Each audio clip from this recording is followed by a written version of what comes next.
does some of this continue tomorrow as well? Yes. Okay, They so saved let's the best start for our last today. final panel for the day.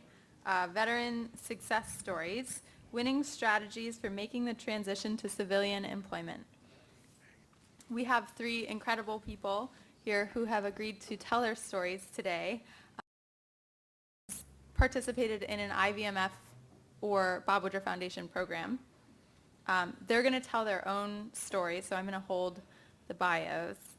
But you should know we asked them to be honest in their remarks and just sort of really take a deeper dive with us and tell us, real stuff, what worked, what didn't, lessons learned, and just be candid with this audience so that we can all just be more knowledgeable. So we have Lieutenant Colonel Justin Constantine, Sergeant First Class Sharmetri Bullock, and Captain Jonathan Cunnelholm. So Justin's going to kick it off, and then we'll just go on down the line, and we'll go from there. So thank you.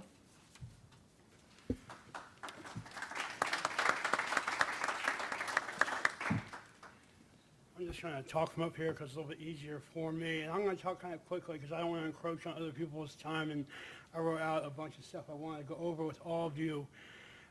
As you heard, my name is Justin Constantine. I'm particularly excited to be here today because I went through the entrepreneurship boot camp for disabled veterans at Syracuse, and I've been closely aligned with Bob Woodruff Foundation for many years now. So it means a lot for me to be here with both these groups who do so much for our wounded warriors and their families, which is very important. I joined the Marine Corps after my second year of law school, but when I deployed to Iraq in 2006, it wasn't in the role of a JAG officer. I volunteered for the deployment as a civil affairs team leader, and in that capacity I was attached, my team and I were attached to an infantry battalion in Halvania, which is in Al-Anbar province, Iraq. While there on a routine combat patrol, I was shot in the head by a sniper and only survived thanks to the extreme bravery and courage of a young Navy corpsman and the other young Marines around me that day. I've had a very fortunate recovery, thanks in great part to my wife, Dahlia, who at the time was just my girlfriend. We got married 2 years after I was injured, as well as a number of veteran organizations. Since I was injured, I've worked at the Department of Justice and the FBI and on Capitol Hill as counsel with the Senate Veteran Affairs Committee. I'm now an inspirational speaker as well. I was recently promoted to Lieutenant Colonel in the Marine Corps Reserve, and I hope to be medically retired actually from the Marine Corps this summer. I'm involved in a number of different veterans groups. I sit on the board of directors of Give an Hour, Semper Max, and the Wounded Warrior Project. I also serve on a 4-year congressionally mandated task force for recovering warriors. So I feel like I have a good sense of what works for our community and what doesn't. The recovery process for me, and I believe this is true for many others as well, has been very difficult in many different ways, starting from the early days in the hospital all the way up until today. I'm going to run through a quick list of these, and this is not a complaint session. I just want to give you a personal understanding that maybe you don't hear in everyday discussions. I told you I was shot in the head by a sniper. I was shot behind my left ear, right here, and it came out my mouth, caused catastrophic damage, and the corpsman saved my life. When he rolled me over, I wasn't breathing anymore, but he did rescue breathing and emergency tracheotomy on me, even though the sniper was still shooting. By the time I got to Bethesda, well, Walter Reed, of course my head was enormously swollen, looked ridiculous, looked like a basketball, and I was obviously lots of gauze and all sorts of stuff. 2 days after I came out of the ICU, my dad just told me the story 3 weeks ago. I don't remember this happening at all, even though 6 years ago we haven't ever discussed it, this story. A gentleman came by to test my hearing, and he had his little tuning fork, or whatever the thing is called, to see how I could hear and all that. And okay, I had the bullet hole here. There was a bunch of gauze. It seemed like they were pulling a fire hose out of my head every day, but they would pull the gauze out to see, make sure it was doing okay. It's probably only this much, but it felt like a lot of the time. But there was gauze sticking out here. My head was all wrapped. He did the hearing test, and then he said, son, interesting, there's no problems with your right ear, but there seems to be a problem with your left ear. And I couldn't talk to him. My head was too swollen, so I guess I just wrote on a pad. If you look closely, there's a bullet hole 2 inches below our left ear. And he said, oh, I guess that's why it makes sense to read the chart before you come in. Like, holy cow, how is this possibly true? Then, while still in there as an inpatient, a neighbor nurse came to my wife and me and explained to us how diligent she always was. This is unsolicited information. How diligent she was, how attention to detail and focus and analyst she was, and made sure all the corpsmen around her were the same way. I have serious, I can't really see out of this eye, and at the time it was really messed up. This eye was just fine. It was obvious to anyone who looked at me, a big difference at the time. So I was lying on my back, and she came up to put these eye drops in, promptly put them in the wrong eye after her speech. And then I said, this is a problem, I can't see. And she said, oh, okay, I'm sorry about that. That's okay, about 10 minutes, it'll go away, you'll be fine. An hour later, I said, I'm really getting concerned. I'm blind, I cannot see what is going on. And she said, okay, let's just wait a little bit longer and I'll come back. She came back, I said, I want to see a doctor. I'm really concerned about what happened. And doctor came and looked at her, they went and confirmed. 24 hours later, I was able to see again, but up until that, it was kind of touch and go. It seems crazy, but again, from my perspective, being in that hospital, all this going on, it was a very scary experience and something that should never have happened. I went to the eye clinic down there at one point, and I went in and sat with a gentleman there who, I think it was a volunteer of some sort, had to fill out by hand a lot of paperwork about my injury, my eye, all the stuff is readily available on a computer, but I had to fill it all out. He did a vision test and said, okay, you can go away. And I came back a couple days later. He was in the general area. I came back to the cornea department. Again, had to start filling out all this paperwork. I said, I'm not doing this. I just did this. You have this information. He said, well, no, that was over there. This is here, like right here. I said, come on, and so that was infuriating. My plastic surgeon, Dr. Kumar, was phenomenal. He was a great plastic surgeon. At some point, though, he was leaving to go do a fellowship at UCLA. In the meantime, so he put in a referral to me to get care at Johns Hopkins because they literally write the book on all this stuff, and they're fantastic. He also had a doctor there, the maxillofacial surgeon, who he wanted me to see to get an assessment on my teeth and my tongue and my mouth, which had to be completely rebuilt with skin, graft, and bone and all that. Well, Dr. Jacks didn't show up for my first 2 appointments there, so I sat there and had to answer a bunch of questions from doctors to be from wherever they were coming from, again, going over and over again what had happened, which is like the last thing anyone wants to do when they're in a hospital.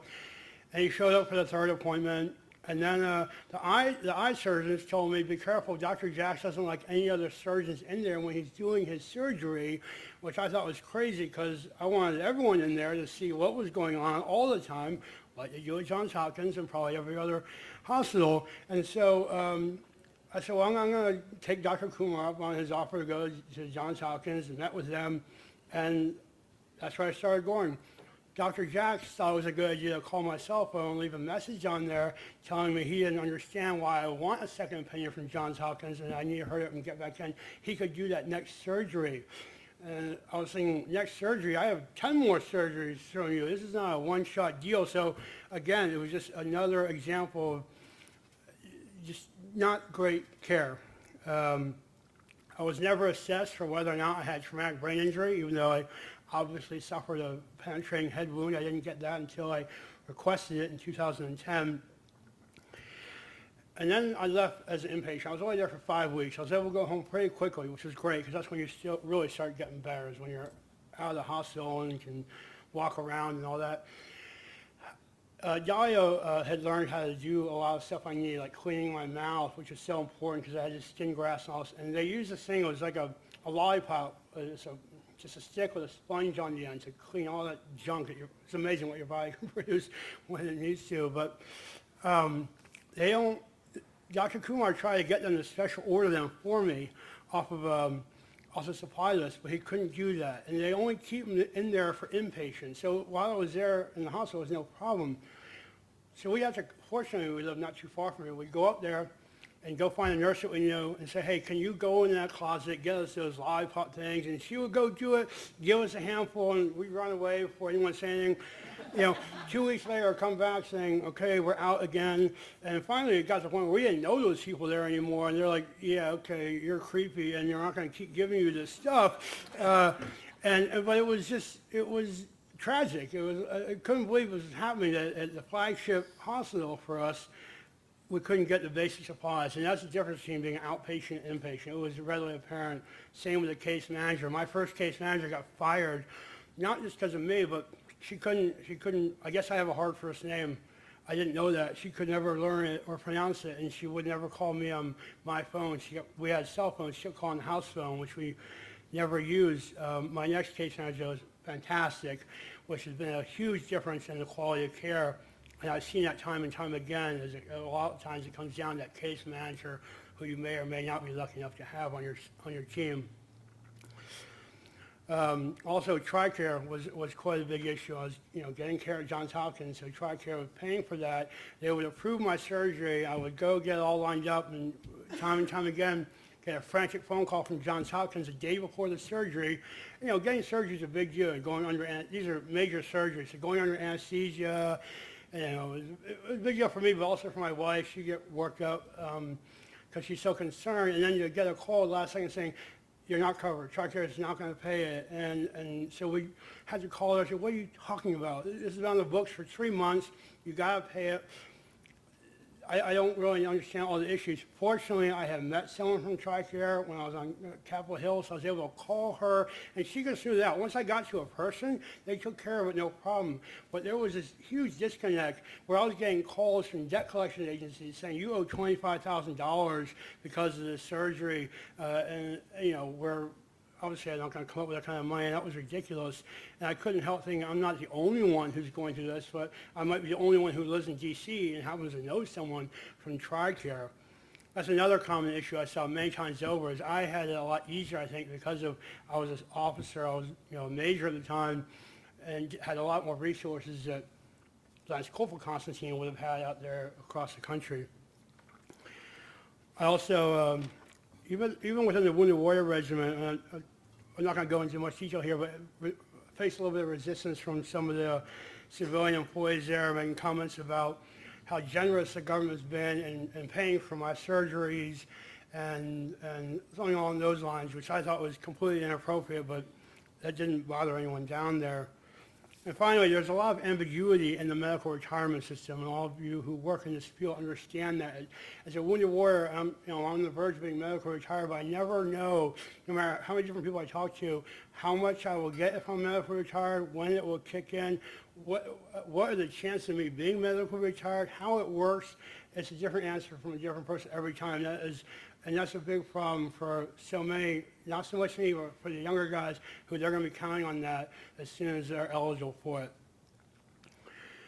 So that's those issues out there. Now, I've been very fortunate, that being said, I've been very fortunate in my transition to the private sector, but it wasn't a true transition for me. I had mobilized for the deployment as a reservist, so I had already left the Marine Corps in 2004, when I first left active duty, and I worked as an attorney with Homeland Security for 2 years. So I was an attorney with the federal government, and I was in really a different space than a lot of our young veterans are now. And everything in life is about relationships. I was lucky enough to have a couple good friends help me find jobs in the federal sector, and a lot of those jobs aren't available today. That being said, after 7 years, my recovery still isn't over, and I need physical and mental therapy, minor surgeries, and periodic health assessments. As we kind of talked about earlier today, all of these require time away from my regular job, and thus my sick balance is always very low. I think a lot of other wounded warriors put off their continued care that we all need because we don't want to skyline our issues at work, and we don't want to deplete our sick leave in case something actually comes up. So it's kind of a tough spot to be in. It seems like there could be a legislative fix to that, but I don't know if that's important enough for anyone to really focus on. But I'm continually amazed at the issues our wounded warriors continue to face as far along in the wars that we are. I recently talked with Jordan Bueller, who was one of the Marines who helped save my life in 2006. he put his life on the line for me. And I connected him with one of the Wounded Warrior representatives, they're called DISCs, down in New Orleans, because he was failing out there. He was flailing around, incurring all sorts of debt, couldn't get a good job, and struggling with his injuries. He had never received his combat-related special compensation, or CSRSC. No one ever told him he rated that. No one ever explained to him how to apply for it. And after he had a chance to talk to the DISC, he's entitled to $10,000 that's just sitting there. And so he was very excited when we figured that out. So now he's finally going to receive it, but it's been languishing in the bureaucracy of the DOD and the Marine Corps for months and months. And while $10,000 may not seem like much to someone sitting in the Pentagon, to Corporal Jordan Buehler, that's a lot of money. And the corpsman who saved my life, he's still on active duty, Corpsman George Grant, but he's been on steroids for the last couple of years because he's got a severe heart condition, and the doctors can't figure out exactly how to fix it or what exactly is wrong with him. But he can't PT, and he's in chronic pain. In fact, he's coming down to Walter Reed next week for a kidney biopsy to see if he is eligible for this heart surgery, which they're going to try on him. At the same time, he's been going through the medical retirement process, and it just came through last week. They said, okay, you're unfit for duty at a rate of 50% solely for PTSD. And that's fine for him, but no one considered this major heart condition, which is really why he's going to leave the Navy. He wants to stay. He just can't do it. I mean, the idea of a 26-year-old young man getting a heart surgery obviously is a big deal there, not even addressed by the Medical Retirement Board. So now he's going to have to go through the whole rigmarole, which will be a complete waste of time for him and his lawyer, of appealing that decision. All the admin folks who are involved in it, the appellate level lawyers, and everyone else. And these types of mistakes, these very basic mistakes which have critical effects on our wounded warriors and their families, are still being made over and over again. You know, and it's completely demoralizing for so many of us. And finally, my friend Dusty Kirby, who is also a Navy corpsman, he was shot in the face in Iraq on Christmas Day in 2006, and that's how I got to know him, because of similar injuries. He received a certain amount of TSGLI payments, but not the complete amount, and when he went to apply for the extra amount, which he's entitled to because of missing the end of his tongue and his speech impediment, he called the Army office. I think it was Army. He's in the Navy. I think he called the Army office. I can't remember. And the person on the other end of the phone decided he wasn't going to process Dusty's claim because he decided right then and there he could understand Dusty just fine. Obviously, that's wrong. Obviously, that's unscientific, and it wouldn't fly. But Dusty said, okay, I guess you know what you're talking about, and hung up the phone. I talked to him earlier this year, and it was probably a couple of years after he talked to whoever this was. And so now I put him in touch with some folks at the Wounded Warrior Project, and they're taking care of that. And just like Jordan Buehler, no one ever explained to Dusty he's entitled to combat-related special compensation too, so now they're helping him with that also. But what if I hadn't, I'm just me, you know, I happen to know these guys because of our friendly relationship. What if I hadn't talked to Jordan or Dusty, and they're off in small-town USA? They're getting taken care of now, but it was just because we happened to talk. So these are institutional issues that affect three warriors close to me who I think are representative of every other warrior going through the system. And there are so many places for them to be derailed as they go along. And time again, I've seen this on the task force as well, and I mentioned earlier, it all depends. It comes down to so often that caregiver or case manager who you have who's advocating for you, and making sure that they're on top of everything you're entitled to and everything that you're eligible for. Unfortunately, the government institutions, while doing a lot of things right and providing some good platforms, truly aren't taking care of our transitioning veterans. I know I'm preaching to the choir here. But how would you like to be Jordan Buehler down in New Orleans, driving a car on bald tires because you can't afford new ones, and the only job you seem to be able to hold down is related to manual labor because of your TBI, but you have serious back injuries from getting blown up in Iraq? He also can't afford to pay his car registration, so he risks a ticket and maybe getting arrested every time he drives his car. When his apartment was broken into, everything he had of personal value was stolen. Even now, he can't afford to pay a court fee he had for some trouble that he got into, so he's scrounging to come up with that. I put him in touch with some nonprofits. They're helping him on a micro level. But that $10,000 is sitting out there somewhere as it gets slowly pushed through. That payment he's waiting on, it's a short-term fix of long-term problems, but it's going to make a huge difference in his life right now. But yet he waits and waits while the bureaucracy churns on. And how can we expect him to be a productive member of society under those conditions? That's the kind of people I'm thinking about when we talk about getting veterans back in the workforce and taking care of them and their families. I know there's some major job initiatives going on out there. We heard about some today. I'm sure everyone is familiar with them. The big ones, Northrop Grumman, Blackstone, Chamber of Commerce, and of course, JP Morgan Chase.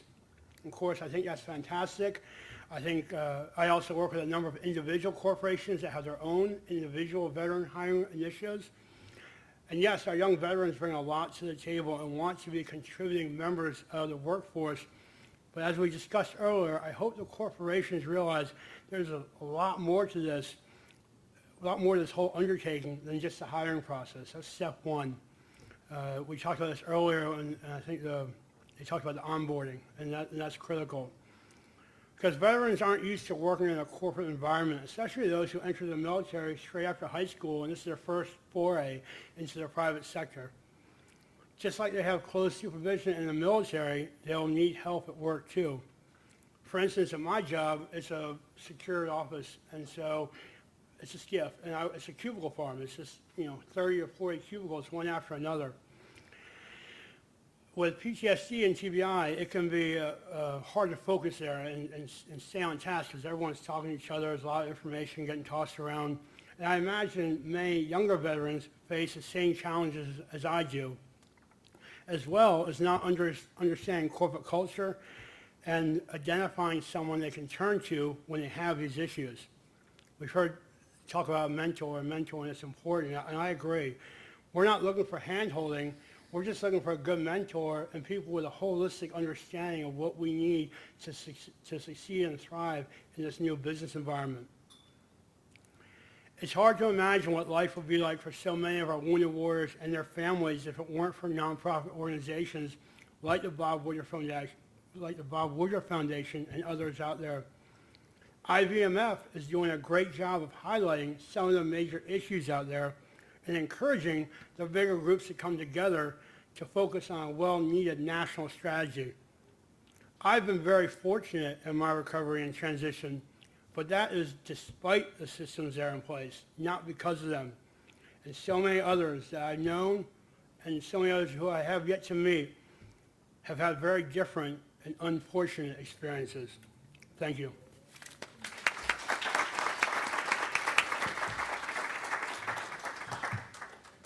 Good afternoon, everyone. My name is Sharmetri Rice Bullock, and my journey began in 2004.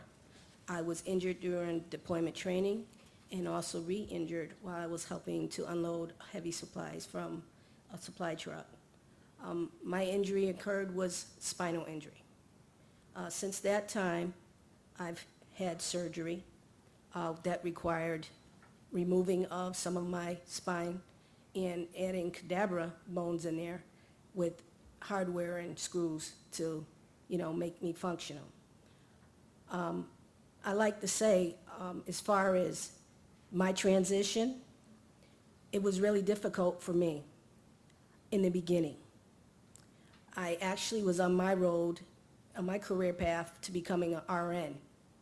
However, with that injury, I knew I could no longer go on that career path. The military finally decided that I couldn't do my soldiering skills anymore, although I would have been able to probably do some type of administrative desk work.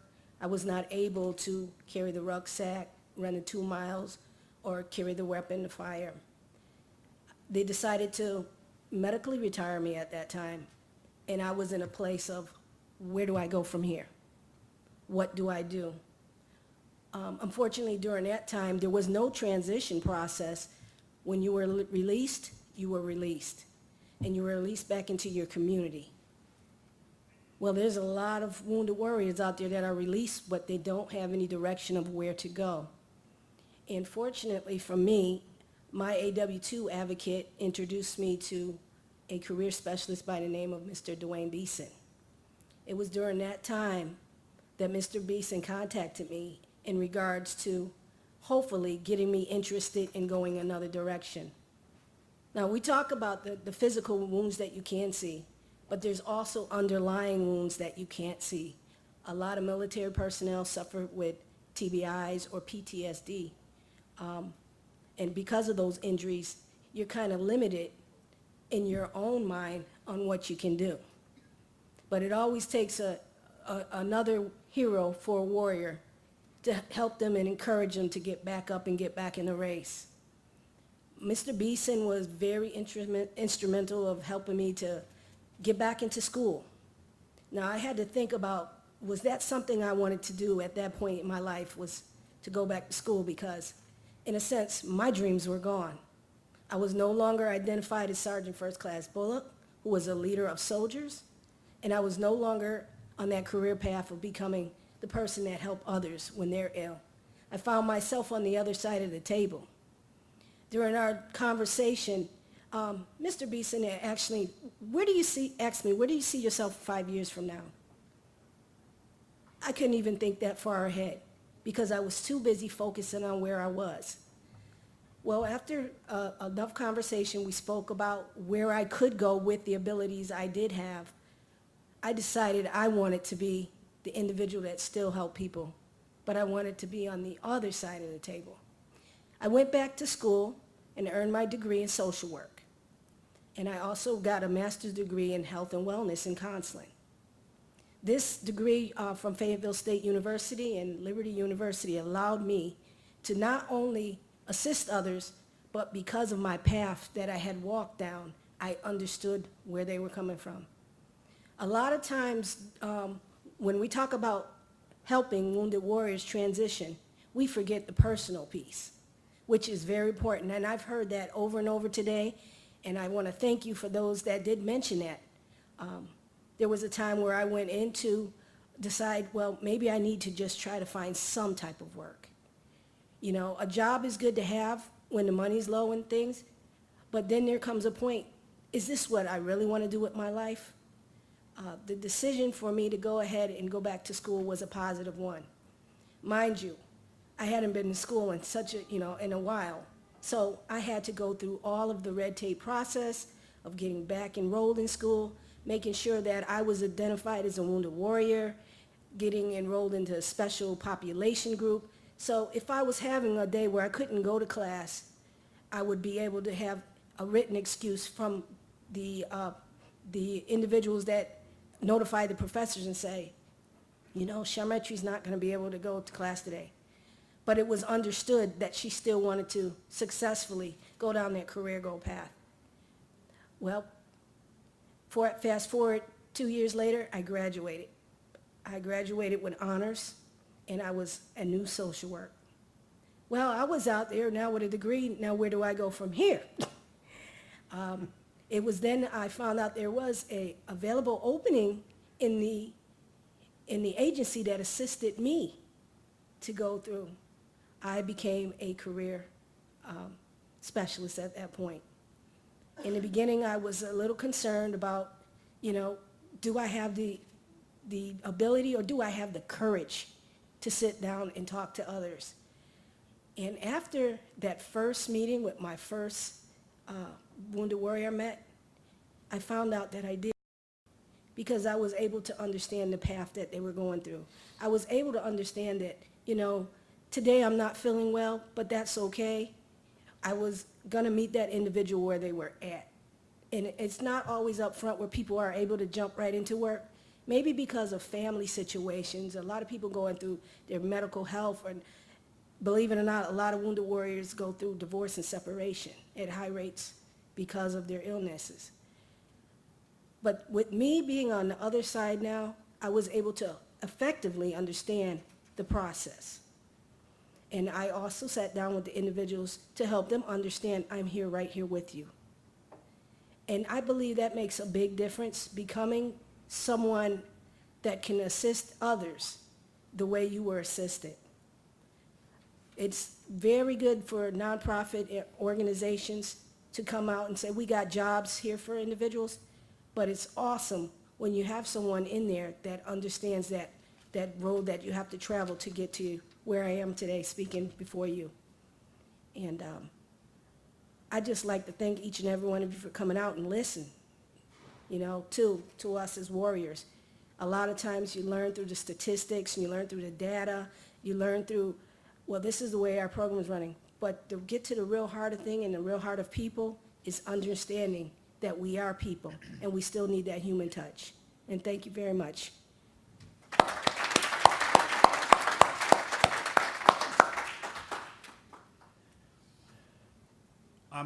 I'm Captain John Cunningham. I served in the Marine Corps on and off with some broken time from 1997 until I medically retired in 2006. I was initially on active duty and then, like Justin, deployed to Iraq as a reservist. After I got off active duty the first time, I went and got an engineering degree at NC State and had transferred to Duke University to get a PhD in biomedical engineering in 2003. So in the spring of 2004, when I joined a reserve unit, I was certainly aware of the possibility that we might deploy given the current situation. I did not necessarily think that it was going to happen about 24 hours after I swore in. But that is the nature of our military over the last few years. My wife was not happy, but very supportive, and so we prepared to deploy over the next several months, and by August of that year, I was in Iraq in Anbar province, and eventually in Haditha, which many of you may remember from the news. I was a logistics officer, but I deployed as a reservist as a combat engineer officer, and I was the combat engineer platoon commander and combat engineer officer for an infantry battalion. We did a variety of missions, engineer missions, and actually one of the riskiest things that I believe we did was to provide security for civil affairs group missions like Justin was leading. You know, that being a time when you might show up in the middle of an Iraqi village with a big pile of money, and because you would have to meet them, everybody knows you're coming, which creates all kinds of security challenges. And I very often found myself as the person solely interested in the security of telling somebody like Justin that I didn't really care what else he wanted to accomplish, that we were going to leave. It's your fault. On New Year's Day of 2005, I was on a foot patrol that was ambushed by improvised explosive device, and I too had my life saved by a Navy Corpsman, Doc Juan Rubio, who received the Silver Star for what he did, working on 3 of us who were injured that day, one of whom did not make it.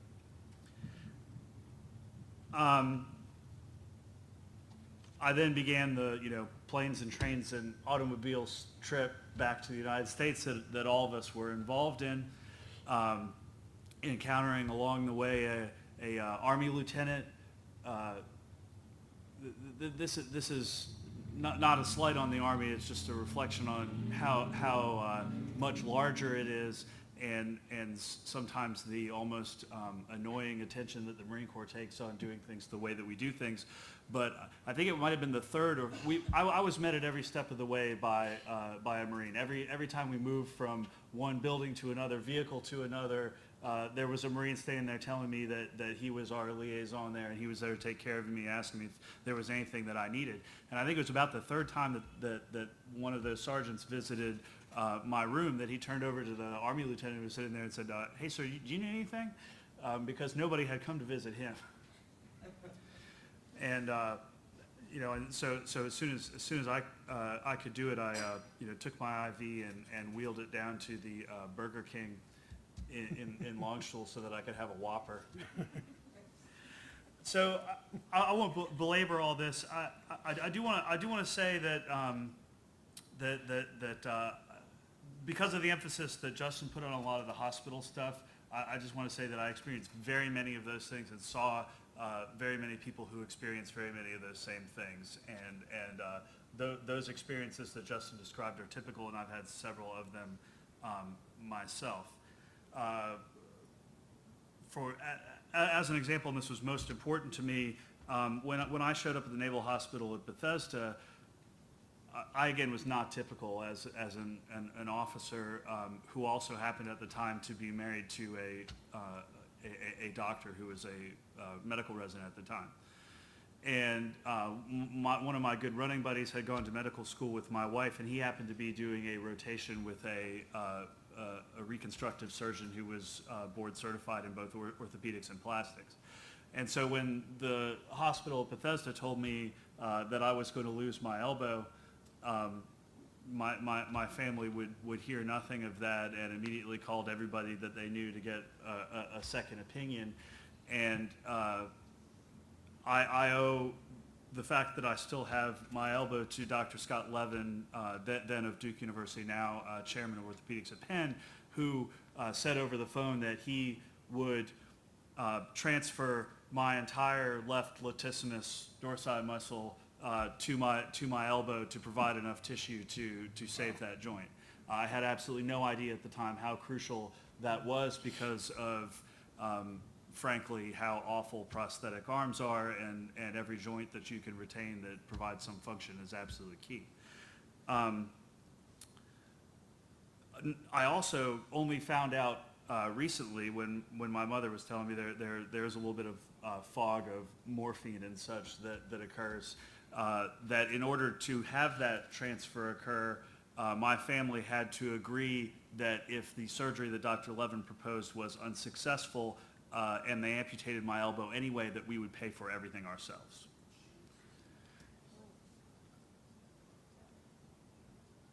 So I actually benefited in some strange way by the fact that I ended up in this really weird world of having been attached from one reserve unit to another reserve unit, and then medevaced from a military hospital to a civilian hospital that was nowhere near any military facility, in that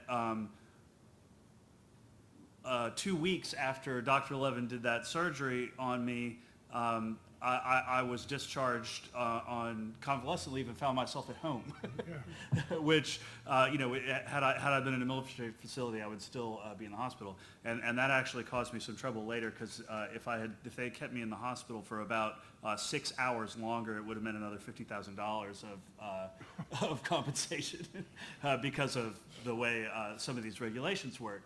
And with the regulations, which by the way did not even exist at that time, and then retroactively covered me. And one of the other things to point out about how all these administrative things work is that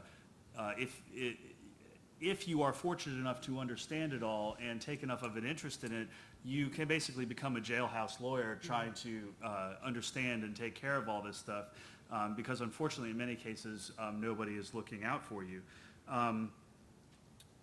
I had my medical separation board. I made a different choice than Justin because I'd been in the Marine Corps for less time. I was less excited about the idea of arguing that I was fit for duty in order, if I wanted to stay in the Marine Corps, to go home and drill once a month with no benefits for the rest of the month, and then face the uncertain possibility of later having to argue that in fact I didn't necessarily mean what I said, and I think that I am now not fit for duty and would like to be medically retired. I thought that I would rather be in the situation of later having to argue if I felt like I could contribute and the Marine Corps needed me, that, oh, no, maybe I actually can contribute and I'd like to do something on active duty again. I haven't been moved to do that yet. In my medical board, because I'd had my, first of all, the Army somehow messed up, although it was very clear in my package that I put forward that it was my dominant arm that had been lost, and so we got the first thing back where they wanted to give me, 10% less disability, and this experience, they do tend to make these mistakes an awful lot, and for some reason they don't usually seem to be in your favor. I can't necessarily say for sure that it's not random, but I suspect it. What I also heard from a lot of benefits counselors, that's another thing. At this time, particularly the Marine Corps and also the Army and the Dole-Shalala Commission addressed this, was coming up with very dramatically different disability percentage ratings than the VA was. And I think some of that has been corrected, hopefully, but I was routinely hearing from benefits counselors that, oh, don't worry what the military, what the DOD gives you, forget it, the VA it's going to be worth more to your compensation from the VA anyway, so just write it off and move on. And this, in fact, if you are an E7 or above with more than 12 years, is absolutely not the case. Right. But the problem is that, there are benefits to being an E7 or above with more than 12 years of service, but this is not one of them, because you may not get good advice from a benefits counselor. On my board was a colonel, I believe a Marine colonel, who was not a medical professional, who, when he got to the part of my package where we were describing the injury to my lat muscle, which is a shoulder muscle. This is the muscle that allows you to do a pull-up. So no more of those for me because it's completely gone. And there actually is part of the regs that say that if something has passed completely through it like a bullet or it's been severed, that it represents a complete disability of that muscle. This lieutenant colonel with no medical experience said, I'd sent in pictures of everything, said, no disability there. Shoulder contour appears normal. I guess I should have been built differently and had my lat on top of my shoulder, and then maybe he would have been able to notice that was where it was. In any case, this is the kind of thing that you deal with. I did consult a JAG officer about appealing that, but at some point it didn't matter because you max out on the compensation and et cetera, et cetera. Anyway, So I think that all of that, and I want to emphasize the point that Justin made about, about the advocacy and self-confidence to speak up for yourself and knowledge of the system and understanding of the system. There was a young Lance Corporal who arrived on the same medevac flight from Baumholder, from Longstuhl that I did, who had his leg amputated in theater below the knee. He went through, I think, a lot of the same thing that I did. I mean, I got there right at probably one of the worst times to be in the hospital at Bethesda that there could be, which is right after Second Fallujah, and so there were people stacked everywhere in there. I ran into that young man several months later, and he had essentially the opposite situation. His young mother was there, and they told him that they needed to amputate his knee, and they did it, and he was an above-knee amputee the next time I saw him. I have no idea whether or not some type of surgery similar to what I had could have prevented that from happening to him. But what I can be sure of is that there was nobody advocating on his behalf as my family and my friends and I, when I was together enough to do it, were advocating for myself. Let's see. Let me not spend any more time on the hospital stuff. I think you all pretty much got the point about that. I decided to go back to school. I was dealing with another problem, which I sort of believe was the real scandal at Walter Reed. Not mold in somebody's bathroom, because any of you have ever been in any Marine Corps facility anywhere in the world know that could probably happen just about anywhere. But was that the administrative stuff was really just taking a lot of time, and was a real problem. And another brief story about that, I shared a bathroom with a guy who had a traumatic brain injury, and I had to introduce myself to him every day. just like I had to remind him every day that he was not supposed to smoke in our bathroom. During the time that I was there, the Army tried to discharge him without a disability rating at all. And somehow or another, the VA actually got wind of this, and at some point the VA was able to create a situation where nobody from the Army could have a meeting with him to discuss any of these issues without a representative from the VA being present, which I think speaks very highly of the VA.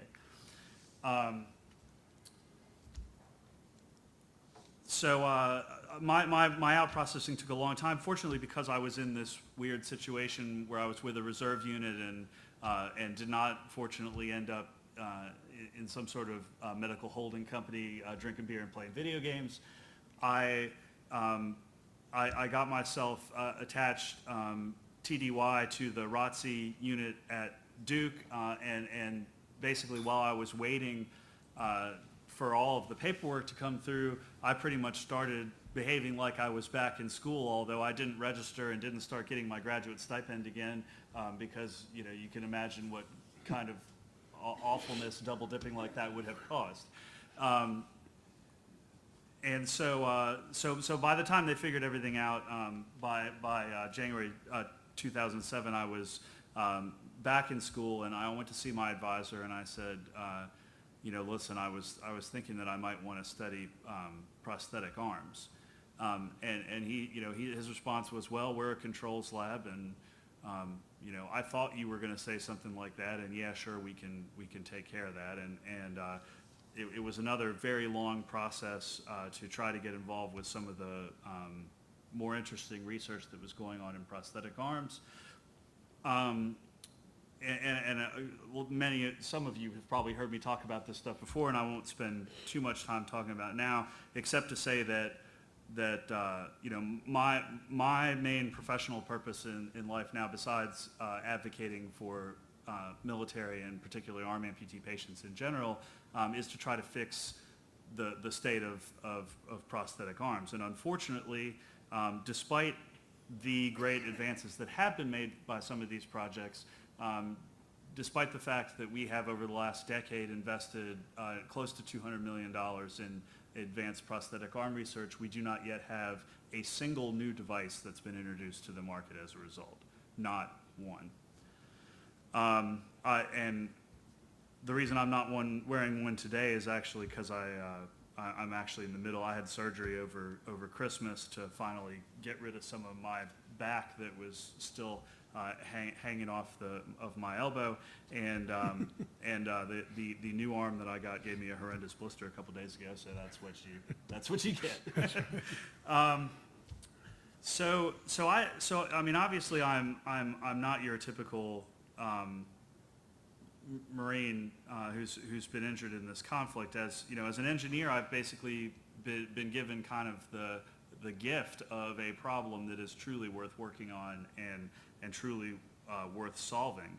And by being medically retired, and by virtue of the fact that I'm married to somebody who makes a lot more money than I do, I don't have to worry about my bald tires and paying the power bill and some of these other things. And for people who are rated more highly in their medical retirement,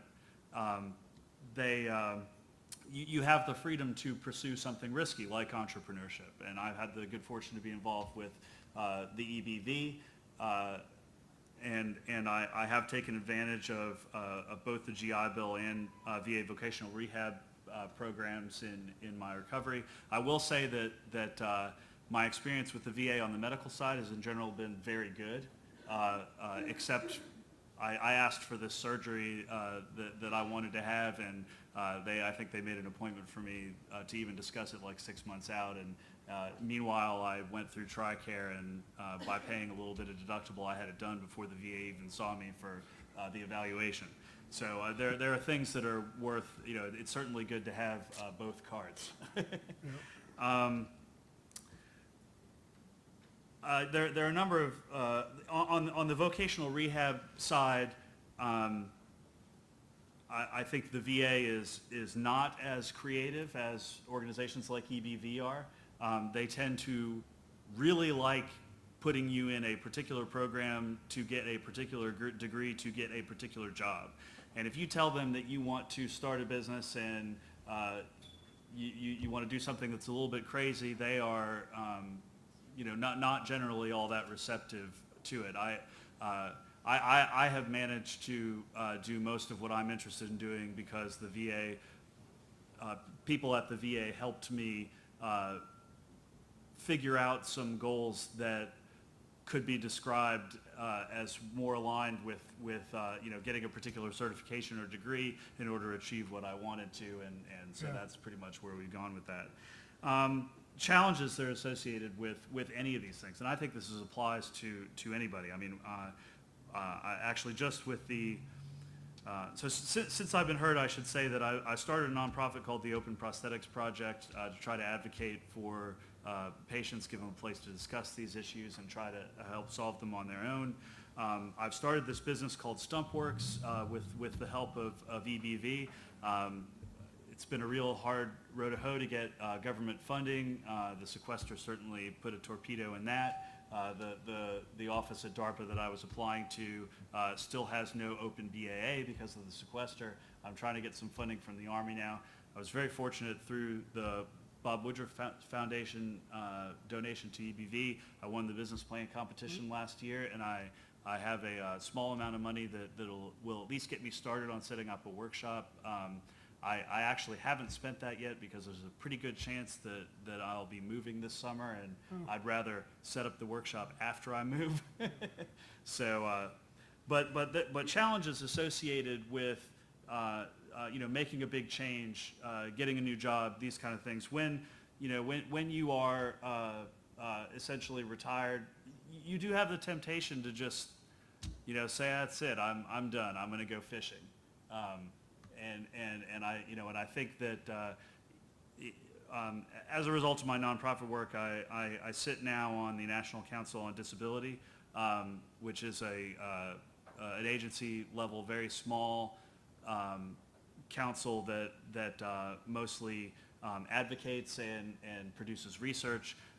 They are the organization that basically conceived of and helped pass the ADA, the Americans with Disabilities Act. So that's certainly the yardstick for what one might be able to accomplish there. We were just discussing today a project to try to get some information back on how effective really are some of these vocational rehab programs and educational programs with and how successful are they on the back end. The other thing I think that a lot of us encounter, a little bit of success gets a lot of attention, and it's one thing that could happen is you spend as much or more time talking about this than you do actually doing it.